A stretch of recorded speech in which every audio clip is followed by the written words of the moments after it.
So my name is Mike Tholfsen. I'm a PM on the education team at Microsoft, and I do a lot of work with the groups team. I also do a lot of stuff with OneNote and class notebooks and Classroom, thus the purple OneNote Avenger capes, if you've never seen them. They're lots of fun in the education space. And with me is Krish. Hi, my name is Krish Galley. I'm a program manager in the Office 365 groups team. And together, we're going to be talking in the next 45 minutes about how Office 365 groups are being used by our customers in education. Let's get right to it. And if the demo gods are with us, we'll also show you how some of these things work in action. And we'll be here after the session to take any questions. So we request you to come front and talk to us. Don't be shy. All right, so groups. For people who are not very familiar with groups, Office 365 Groups is a service that enables teams to communicate and collaborate better by establishing a single identity managed in Azure Active Directory and a set of shared permissions that connects all the different apps in Office 365 together, whether it be Outlook or Planner or anything in between. You create a group in one place, it's established everywhere else in Office 365 with the same permissions and same identity. With that, we'll be covering today 3 classes of groups experiences that a lot of our users and customers in education use today. The first category is everyday groups. These are the groups that our users form organically because they get a need and they just have to communicate and collaborate with a team of people. The second experiences are what is called professional learning communities, or PLCs. This is where a set of faculty and staff across various schools come together to share their expertise and to help improve the academic performance of their students. And finally, Microsoft Classroom. That's a completely first-party app built by Microsoft using the power of groups, and we'll be showcasing some of those things today. Let's get into the everyday groups in schools and universities.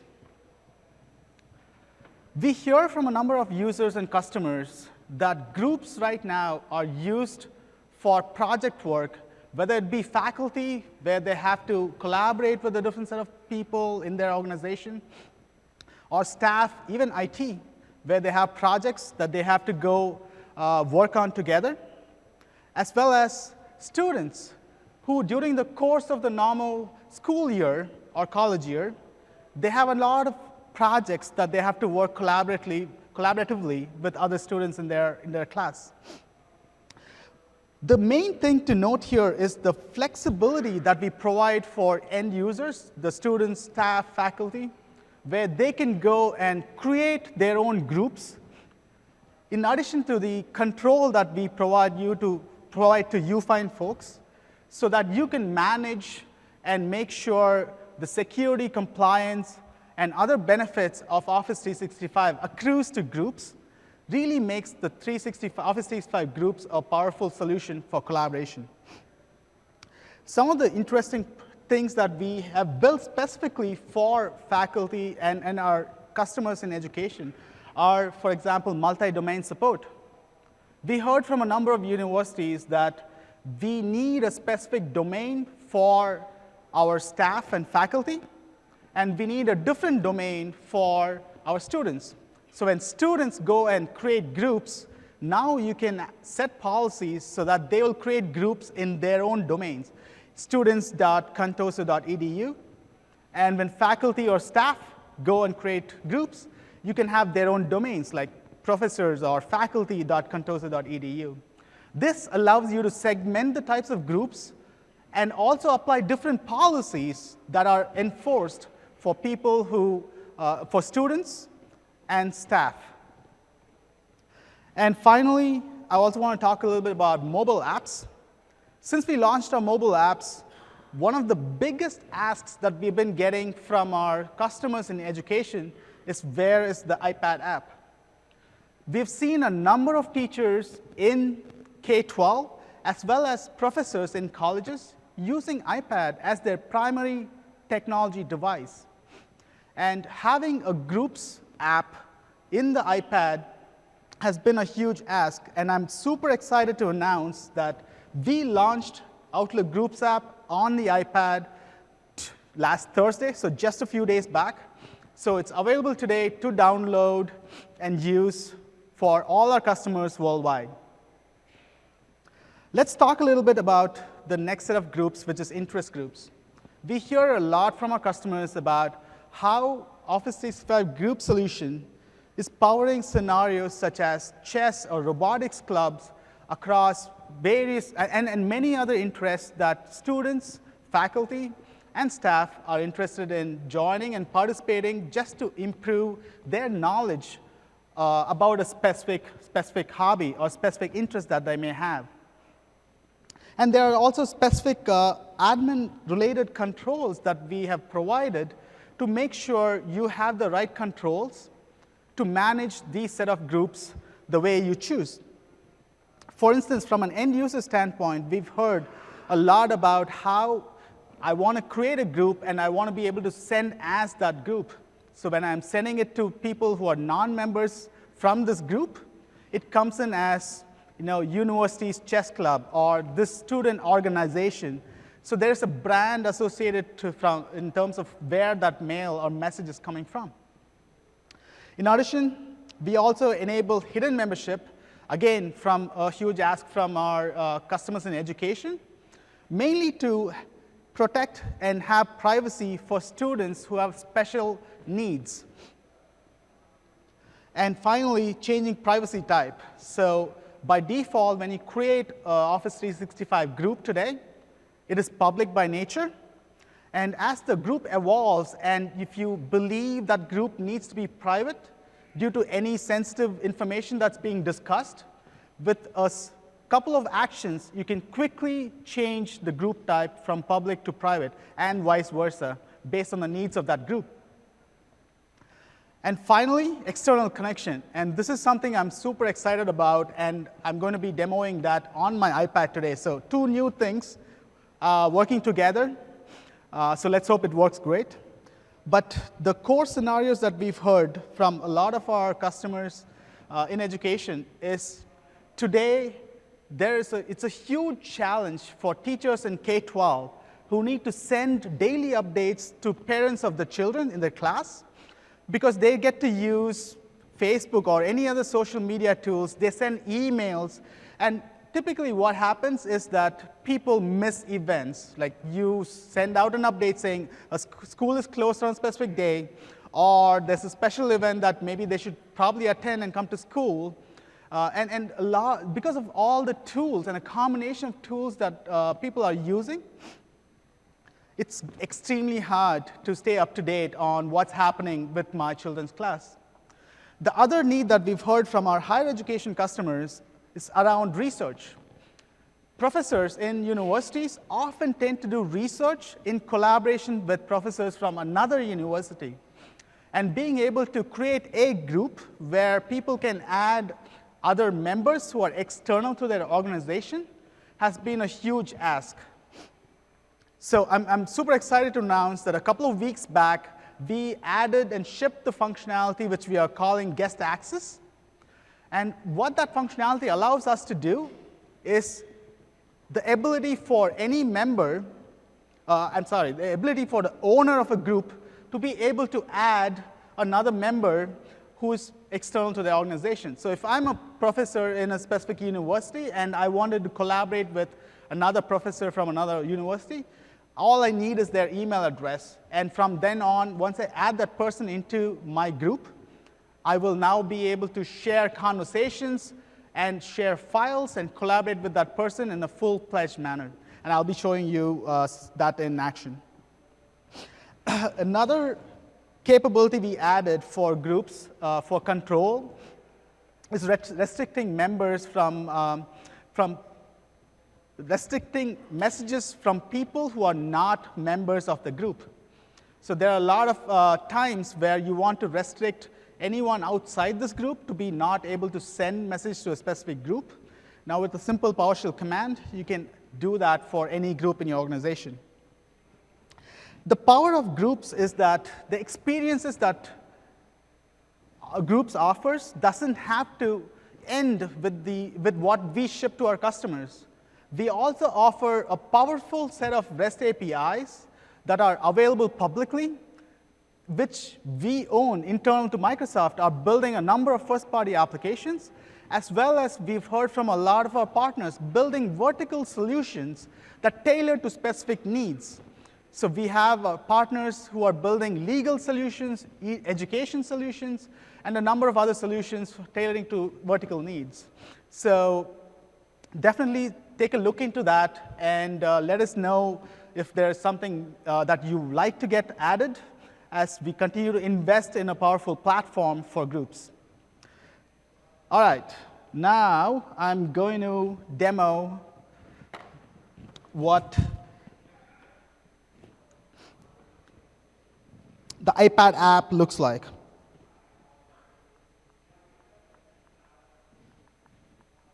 Good. Okay, so the first thing you notice when a user opens the iPad app is that we built Outlook Groups for iPad in a native way, utilizing the full real estate and the potential that iPad offers. You also realize that we have 2 sections for users to categorize their groups. There are a set of groups that I care a lot about, and I want to have control over staying on top of them. And there are other groups which you see below the list where I might go in there when I have some time. So with a simple swipe on my groups list, I can add that group as a favorite, as well as control notifications. So gaming community here, since it's a special interest group that I go occasionally once in a while, I don't need to get alert notifications from that group. I can simply disable that, still know that there is activity when I go into the app, so I can check it when I have some free time.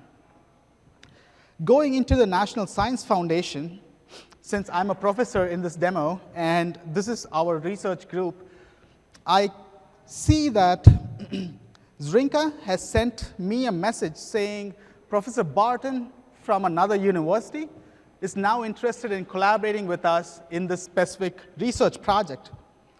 So I'm going to go to members page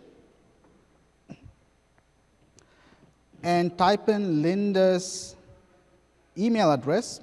I'm using an Outlook.com example for this demo, but rest assured, this works with any email address that people have in the public. And I'm going to add that person into my group. Now, once this gets added, Linda is going to be a full member of my group. I also get notification to say that linda_ignite.com is now a member. And we have certain indications like the globe icon as well as the guest section in my members page that shows that Linda is now a member of this group. So as simple as going and adding a member, I'm able to add somebody who's external to my organization. I can also send a message.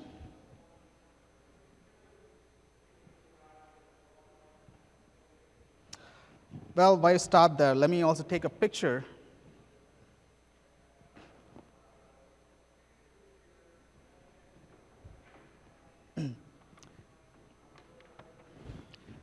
And now Linda is getting this in her email account.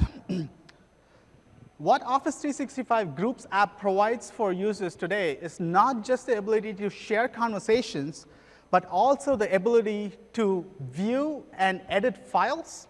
So I have a list of files here. I can select a file. I can open it up either natively within my app if I'm just reading it. And sometimes when I want to make quick edits, I can open it up in PowerPoint, which enables me or gives me the ability to have the full functionality to edit that document. I can also set up meetings. So this is the scenario where I was talking about how, in the other use case where in the parent-teacher scenario, it's so hard to know when an event happens and make sure I take the right action as a parent when I get these things from my teachers.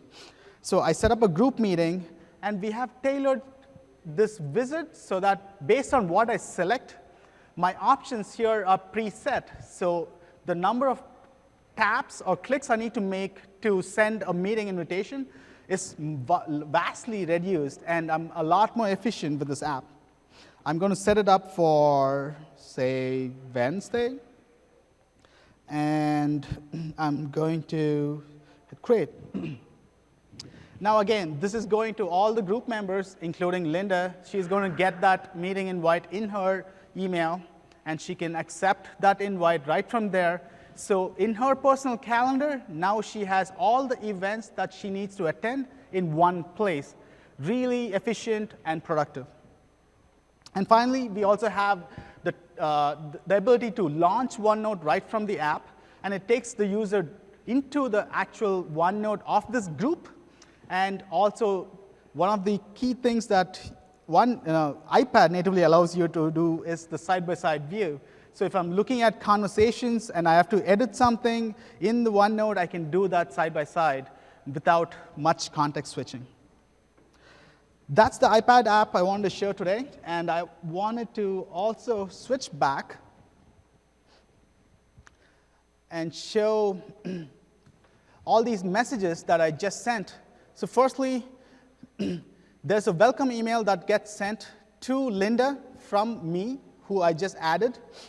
And Linda now has the ability to not just use email and get all the email conversations, but also get to the group files. Once I sign in, she'll be able to see the same group files view that I showed for all members who are inside the organization. This is the email that I just sent, so you guys believe me that it just went through the system. And finally, this is the group meeting that I sent out as well. So once I accept this meeting, it's again in my calendar, and I don't need to start switching between multiple various tools to make sure my need is met. So that is the demo.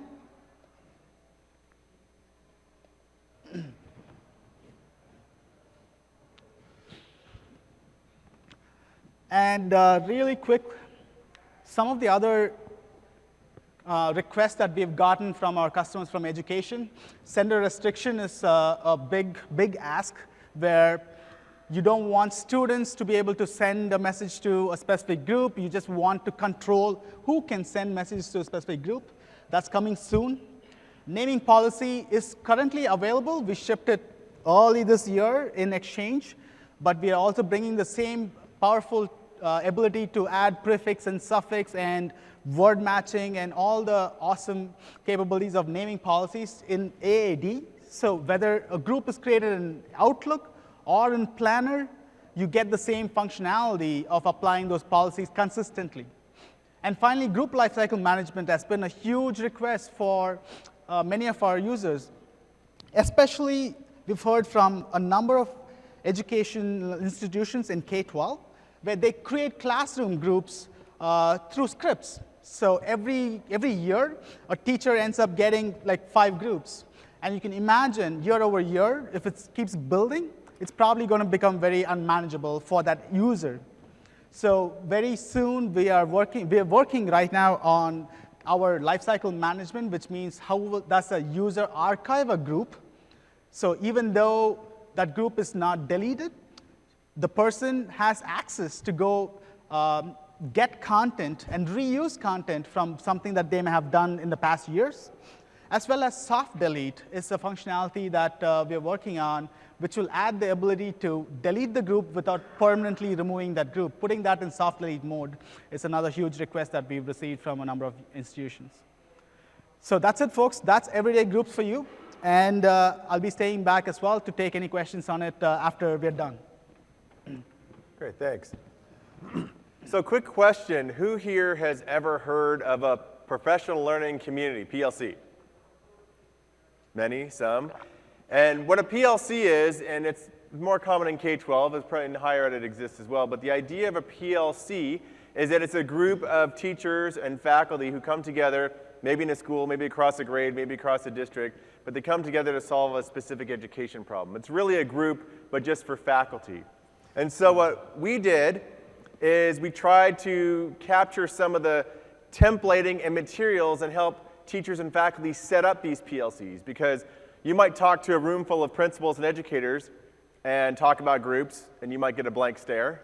And then you talk about PLCs, and they're like, oh, I know what those are. And so they're often the same things. It's just how do you talk about them and explain them and help people set them up. So what we have here, you can have PLCs at lots of levels in a district. And this is a K-12 example. But you might have a superintendent, you might have a principal level. But we really focused on the teacher level. And if you're thinking about higher ed, you could also think about at a department level. Maybe you have a set of professors in a department working together in a project. It doesn't have to be K-12. And so ultimately, we just are taking the vision of groups, which is not just in a browser, it's also on iPads as you saw, it can be mobile, it can be on desktop. And the idea is how can we have a simple and structured way for teachers and faculty to collaborate more effectively and help them easily wrap their mind around creating these things. And really what it does is we looked at the PLC model, and if you're familiar with the education space, a very common model is called the do-for model, which is the plan, do, and check, reflect.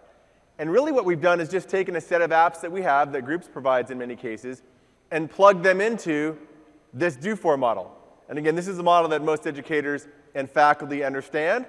And so you can see here, you've got a set of things. You have things like OneNote and Outlook. We have Planner integration, which is rolling out across Groups now. And you pull those together in this model that is very appealing to educators. I've had the chance to work with a lot of schools around the country and the world, and when you talk about this PLC model, it resonates really powerfully, because most school districts have a huge pain point, which is how do your teachers or your faculty in universities collaborate effectively? And the answer is usually with 50 different tools and wikis and Google Docs and sites and forums and docs and all these things all over the place, sticky notes, and there's no way to wrap this stuff all together and make it cohesive. And so PLCs is actually a big pain point. Now, what I'm going to do here, and I'll play briefly, we've got a video, so it's kind of nice to sometimes see what are actual school districts doing with PLCs, and we ran a pilot when we were working on PLCs. We worked pretty closely with the Omaha School District, and this video will talk about how PLCs help them, and so I'm just going to hit play here really quick. Omaha Public Schools is about 52,000 kids. We have about 8,000 staff, all of which are encompassed within Office 365, which is our collaboration platform. PLCs are professional learning communities. Teachers get together and collaborate, not just within their grade levels, so a third grade teacher could get information from a second grade group.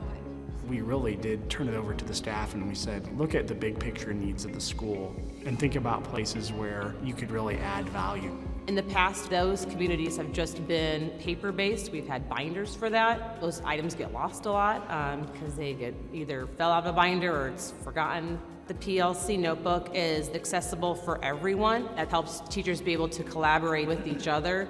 Using our PLC groups, everything's templated out, so you just add them to it and it pops up in their Office 365 account and they're rolling the next day. There's no more having to track down the principal or track down your colleagues to get answers to questions. I love the fact that I can create sections, I can create pages within those sections and subpages, and I can upload anything I want, do a quick snip from a page and throw it in there. Everybody knows the format, so we're not trying to figure out somebody else's way of thinking. It's all right there for me. I feel like I have a pulse on each of the grade levels. Office 365 Groups really brings about the collaboration, but also the discussions.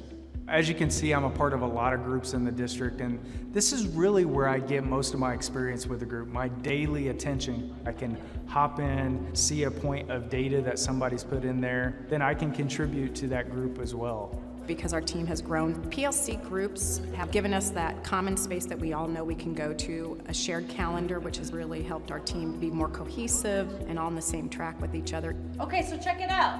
There's so much asked of teachers and there's so many demands put on that sometimes actually sitting down and talking to your colleagues, it doesn't happen. They can go home at night and say, okay, here's an activity we did today and it really helped with that comprehension strand or something, and I want to make sure my teammates get that.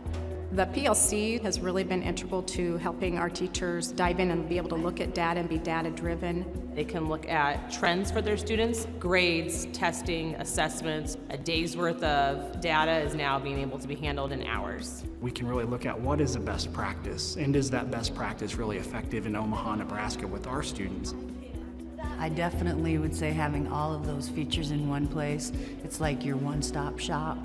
Having that inside of Office 365, that peer-to-peer conversation, it really takes down the boundaries of what we traditionally have. I really see a huge growth in PLCs moving forward.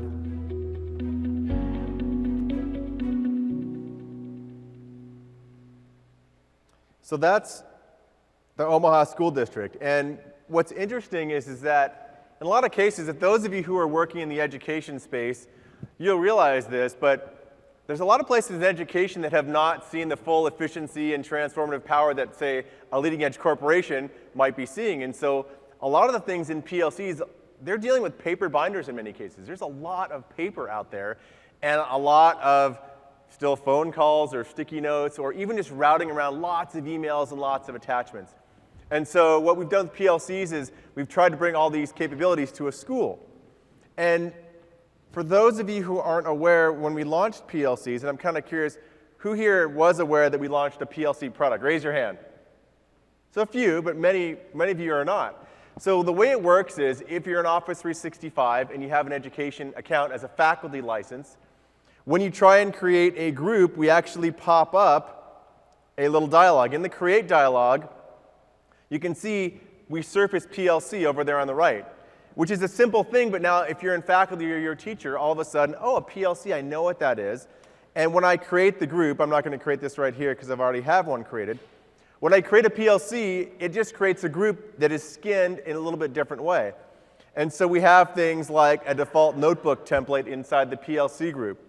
And the OneNote notebook in these PLC groups, and I was involved on the OneNote side as well, they come templated out with a lot of materials. How to get started, how to do data collection, how to have meeting templates. So a lot of simple things, but getting people started and having a place to keep all that collaboration in. You have the built-in calendar, which many of you know with groups. But again, if you're a teacher or in your faculty in higher ed, now you can have your Outlook calendar, you can have your departmental calendar, your PLC calendar. And there's also, Skype is now being rolled out. And so the ability, so you'll be able to do the Meet Now capability. We heard from a lot of educators the reason they wouldn't collaborate with their PLC would be it was too hard for me to drive in, or I live 30 miles away, or making the time. And now the ability to have that Skype Meet Now will be very easy. And the last thing that's in the process of rolling out into groups, and I believe it's in the first run release, who here has heard of Planner, Microsoft Planner? So if you ever show Planner to a group of teachers, you'll get a lot of wows and big eyes because it turns out, again, a lot of teachers have to do these lightweight projects. And so this is an example of a plan that's been filled out in a PLC group where teachers are doing data collection, they're planning for conferences.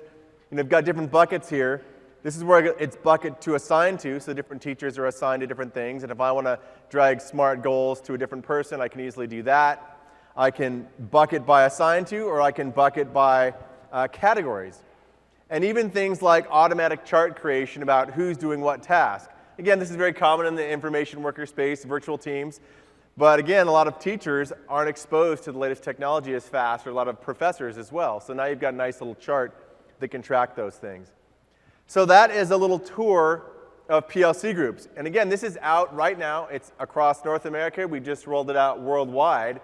Many faculty and many teachers might not be aware that it exists. So a lot of this here is letting know, hey, you can get value out of groups. Or if you've turned off groups in some cases, this is a reason why many faculty and teachers like to use it, is that PLC concept. So that's the first thing I'm going to show. Now, the next thing I'm going to talk about briefly, and they're related, and I'll talk about Classroom first because it's user-facing. Who here has heard of the new Microsoft Classroom product? Okay, good numbers. And then who's here is related, its brother or sister, School Data Sync, which is more on the back end. So some of you, and I'll talk about School Data Sync right after Classroom. So what we've done with Classroom is we say in Office 365, we heard a lot of feedback that teachers just want one place to pull together information about collaborating with students and assignments. The thing that a lot of teachers and faculty do is create assignments and work with students. and that sort of lightweight workflow, and just a place to pull everything together. So we make classes and assignments really easy. So setting up the classes, which I'll talk about, as well as pulling all those assignments together, we make really, really easy. And then we also have every place where all the students can keep track of their stuff. So students want to be able to go to one place and see what their assignments are. There's a mobile app for Classroom. So there's an iOS and Android app where you can also on your phone see what are my assignments that I need to work on. And just a way to make it easy for students to turn things in and teachers to grade those things. And in addition to that, we've pulled in OneNote class notebooks. So in addition to having a place where you can have your assignments and a calendar, which I'll show, we also have a place for OneNote class notebooks, which are built right into this classroom experience. Who here is sort of class notebooks? I'm also kind of curious. A few of you, not all of you. I won't be going deep into class notebooks today, but that's something that is a big part of the education story with Microsoft, and that's how we've built it right into Classroom, and we built it right into groups. Again, School Data Sync. So this is on the back end side. And I'm not going to demo School Data Sync today, but I'll talk about it. I'll demo Microsoft Classroom. So School Data Sync, this is a free product. Classroom is free. Also, School Data Sync is free and built into Office 365. So the big challenge we have, and a lot of schools have, would be, okay, I've got a school information system, an SIS. For those of you who haven't heard what an SIS is, it's really a database of all the roster information, so which students are in which teacher's class. It has some other information around, maybe guardian emails, or if there are different school lunch programs it might be on. It's a big database of information about the school and the students. They'd say, how do I get all that student roster data into Office 365 directory and have Office 365 be class aware, meaning Office 365 can now know what teachers are teaching what students, when students change classes, how does that happen? So that's really what this does. It'll suck in all the data from the student information system, so things like PowerSchool, it's a huge one, Skyward, or maybe Infinite Campus. Suck all that data in to Office 365 and make groups out of it. Automatically create groups. You now know which teachers are, which students, who's attached. When they move, we sync that data in every night. So if student A goes to teacher B, we can automate that whole process. In addition, when we create those groups, we can create those classes on top of it. So when we see Microsoft Classroom, all those classes are automated and set up by School Data Sync. So again, there's probably a lot of IT folks here. This is an IT director's dream, essentially. Now I could push a big button before school starts. It pulls in all the SIS, automates the group, sets up the classes, the teachers can come in, and a lot of their things are just ready to go. Saves everybody a ton of time and headache. In addition, we have SSO, so you can have apps that have single sign-on, and there's also an API that's in the process of being built, which on this slide I'll talk about a little bit. So in terms of single sign-on, you can get that with School Data Sync. We have an API, and then also security and compliance. So big parts of the school administrator, obviously, worrying about security and compliance. That's all taken care of with School Data Sync. And we're working with partners across the spectrum. So it's not just US partners. We're going to be working with international partners.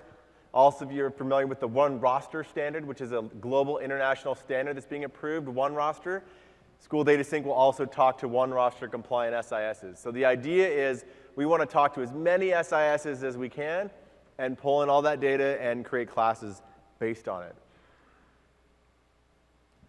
And in terms of the demo, I will show the Microsoft Classroom demo really quick here. I'll make sure I leave some time at the end for questions. So Microsoft Classroom is in public preview right now. And that means, and we have all the links at the end, so at the deck, all the links, how to sign up, all the preview. The idea is if you join the public preview and enable this in your tenant, teachers will see a Classroom link right here. And here we are in Classroom. You can see it looks a lot like Modern Groups. We've added a couple of key things. We've added a little navigation structure on the left-hand side where all the classes that I have are set up. But the key is this assignments. So all my assignments, this is like an assignment list right here. And you can see the classes that were created by School Data Sync. You have history, math, science. I can create my own classes. But in this case, I'm going to navigate into a math class. And you can see here across the top, very familiar groups type of UI. We have a calendar, so there's a class calendar where assignments go into. There's conversations. There's a class notebook, and that's the thing that I talked about earlier that is really taking off in the education world. We've built that right into the class structure.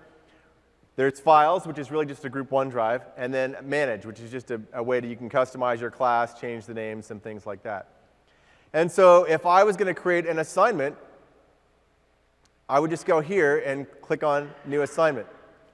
And we have a simple UI, so I might have like, here's your math homework, and I can give it a due date, so I can say when that's due. Maybe it's due October 4th. I can give a time when it's due. And I can have an attachment too. I can take it from my group OneDrive. I can add links.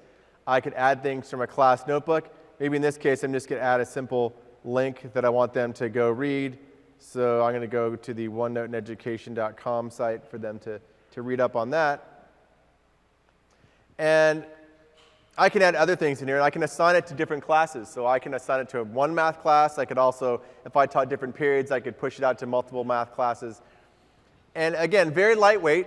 This is not meant to be complex workflow. This is not meant to be something like Blackboard, which is a high-scale system, learning management system in a university. This is meant to be very lightweight for teachers to very quickly get up and running and do work in that sense. And once that assignment is pushed out, I can go and look at those different assignments. You can see these are not graded. I can drill into one. So here's an assignment that I might have created earlier on a problem of the week. You can see there's details, there's submission info. I can very quickly say like, oh, who's late? Who's turned in? I graded this one. This one's past due. I can enter lightweight grades, 0 through 100. But this is my list of students here. And I can very easily say who's done, who's not done, who have I posted grades to.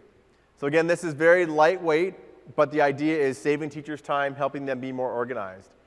I also have a calendar in here, which is just the Outlook Web Access calendar.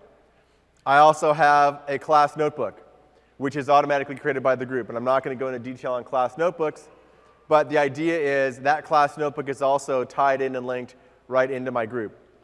And so that's a quick tour, but I want to make sure we have time for questions. That's a quick tour of how Microsoft Classroom works. That's in preview right now. We're going to be coming out to general availability likely later this year. I'm not going to promise any dates, but the idea we're hoping to is later this year, as well as School Data Sync. So there's some links here, and they're all in the deck, so you don't have to furiously write them down right here. But we've got end-to-end deep dive videos of Classroom and how it works. We have lots of guides. We have things on learning tools. We also have tenant admin. If you want to get set up and try this out as a tenant admin, you could enable this in your tenant fairly easily now because this is in a public preview. And lastly, on just the general recap, we talked about everyday groups and the power and flexibility. We've got the new iPad. We have ways that students can engage in groups, ways that teachers can engage in groups. We have PLCs, which is out and available right now. So this is something that anyone with an education faculty license can go create today. And it's free, built into Office 365. And then lastly, I talked about Microsoft Classroom as well as School Data Sync. This is also in public preview. We're hoping to GA later this year. This is free. So the idea is teachers, faculty can try this out. It can bring together all of their pieces of Office 365 into one coherent experience. And then as IT administrators, with School Data Sync, you can save yourself a lot of time, and you can also save teachers and faculty time by setting all this up. And it'll automate the group process, automate the rostering process, automate all those pain points that we know a lot of IT administrators have today. And in terms of specific links, all those things are right here as well. Again, it's in the deck. I encourage you to check out the deck and click to your heart's content. The video that I showed is here amongst some other videos and blogs. And with that, we've got some time left for questions. So I'm happy to answer questions that people might have.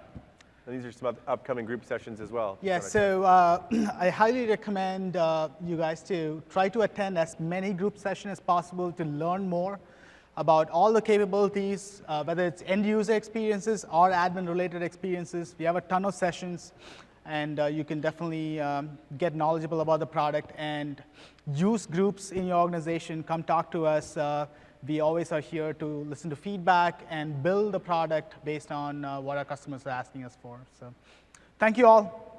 You can come over if you have any questions. There are questions at the mic, too. We are happy to answer as many questions as necessary. Do you have a question? Okay, sure.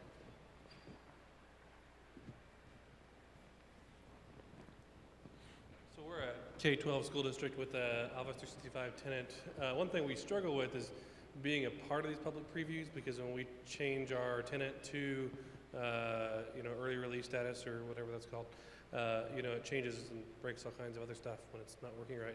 What is your guys' recommendation? I mean, do you recommend setting up a second tenant for dev stuff and trying that kind of stuff, or how do you expect a lot of the school districts to be a part of the pre-release things without affecting the remainder of the tenant?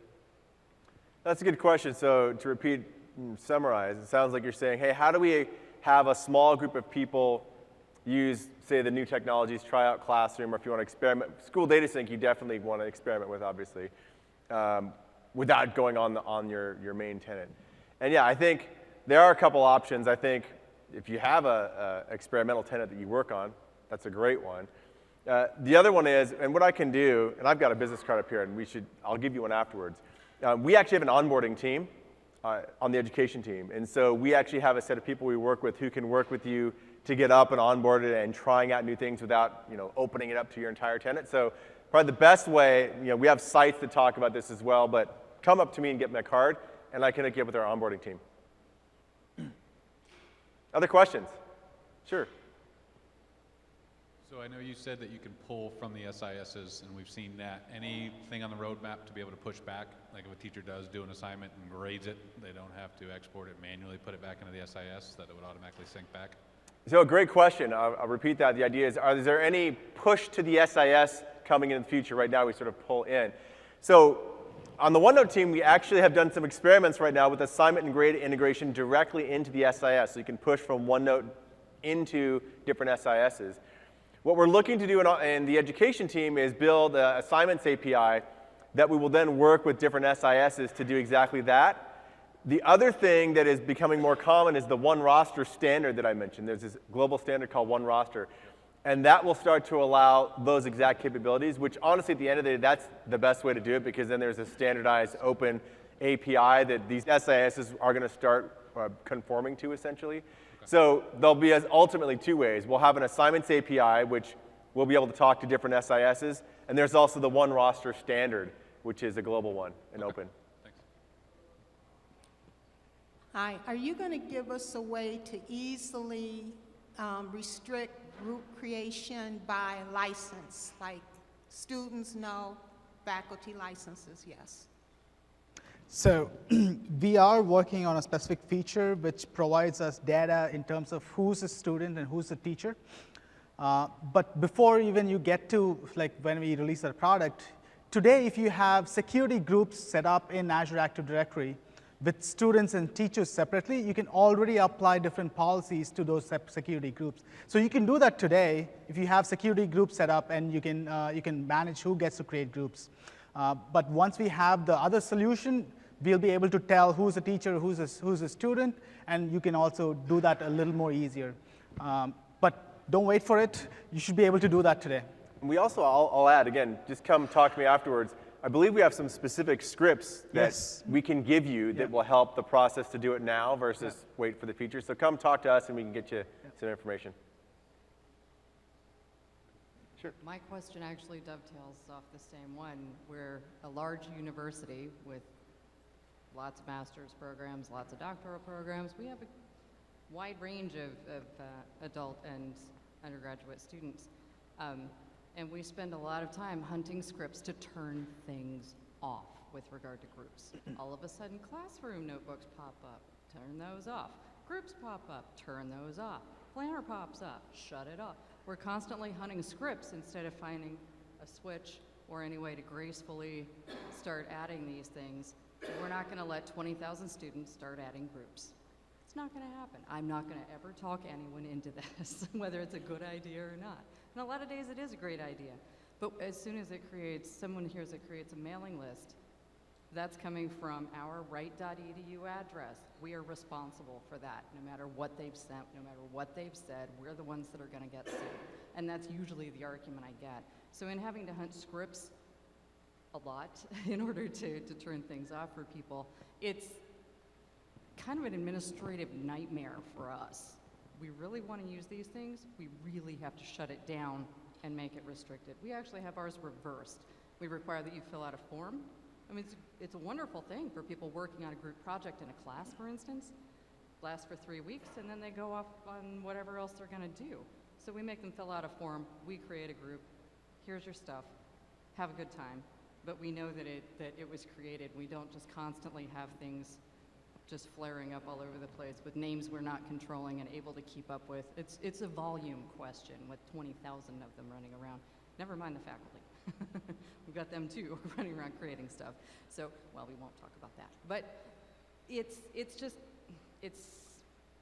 the impression the other office admins get, at my school at least, is that it's kind of out of control in that it's there, poof, ta-da, without that control in advance, without having to run around in PowerShell all the time. So, do you have any plans to kind of get the switches to keep up? Maybe that's the way to phrase my question. So the best suggestion I would give you, to start with, I would say please attend the 2:15 session today at the Georgia Ballroom, which is about managing Office 365 groups. It's on my list. You will hear and see a ton of capabilities from an admin standpoint in terms of how you can control these things better and more efficiently.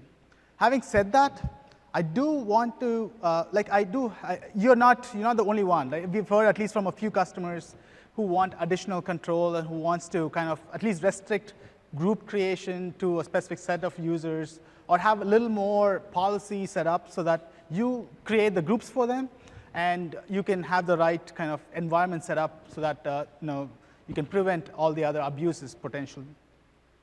But one thing that we always kind of tell users and our customers is that users are going to find a way whether or not you like it.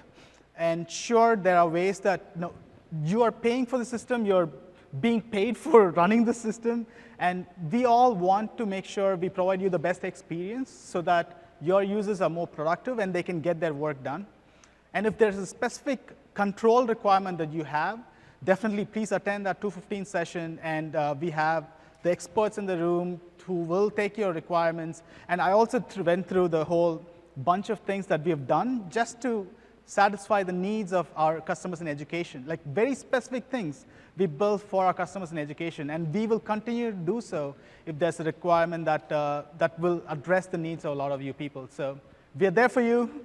Keep doing the good work, and let's hope our users will benefit from everything we do. I would just add that Classroom also will come with controls out of the box. So when Classroom goes GA, there'll be a big switch. If you say, I want this off, no PowerShell required. And we also launched group classification as well as usage guidelines recently. That may or may not stop what students may do or may not do, but we're building things. We are trying to get you the right tools that you need to manage these things better. Sure, question? Thank you. I had a question in regard to school data sync.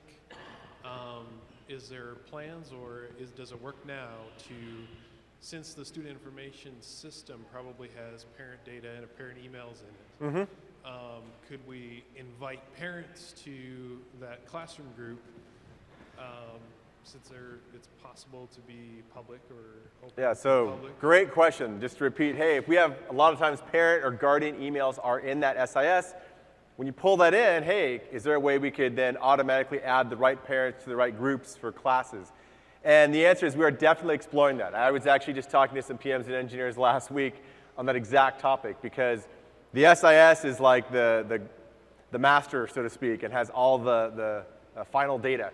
And so we can pull that in, and we know who parent and guardian map to student and what students are what class. We can actually do a bunch of really cool stuff with parent access.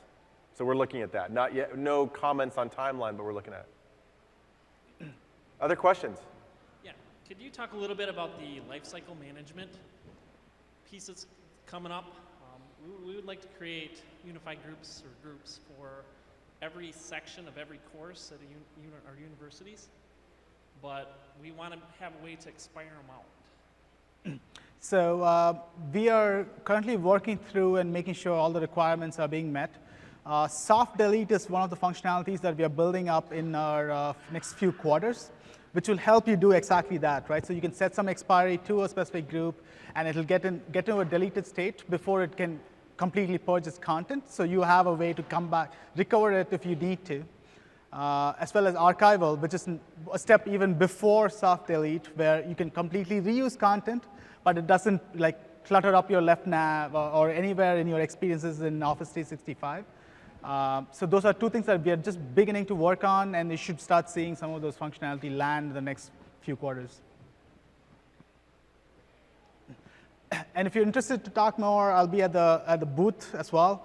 So we can definitely talk more about your specific requirements that you might have for lifecycle management.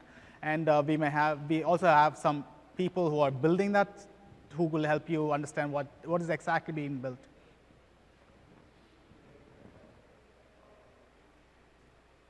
Any other questions? And you're happy to stop? Oh, yeah, sure.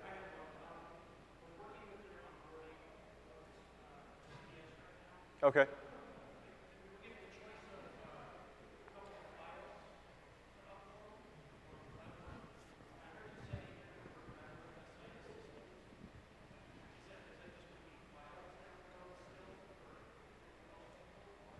When you say like CSV files, when you say files?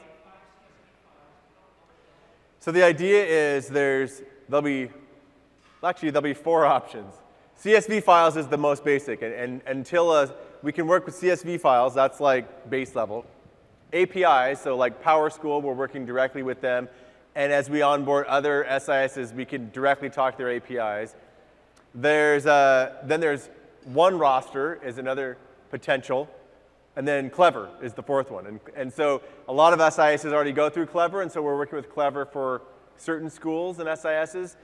There's a lot of SISs worldwide that Clever doesn't mean anything to them, and they might just use CSVs or APIs, and then others may choose to use OneRoster at some point. So the SIS world is very interesting. There's a lot of fairly old technology, and then there's some newer technology, and there's kind of a curve of where they're at, these different companies.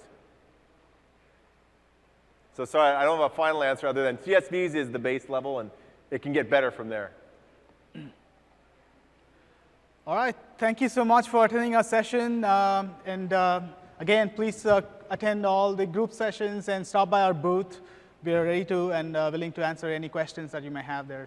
Yeah, we'll be up here a little bit too, so feel free to stop up.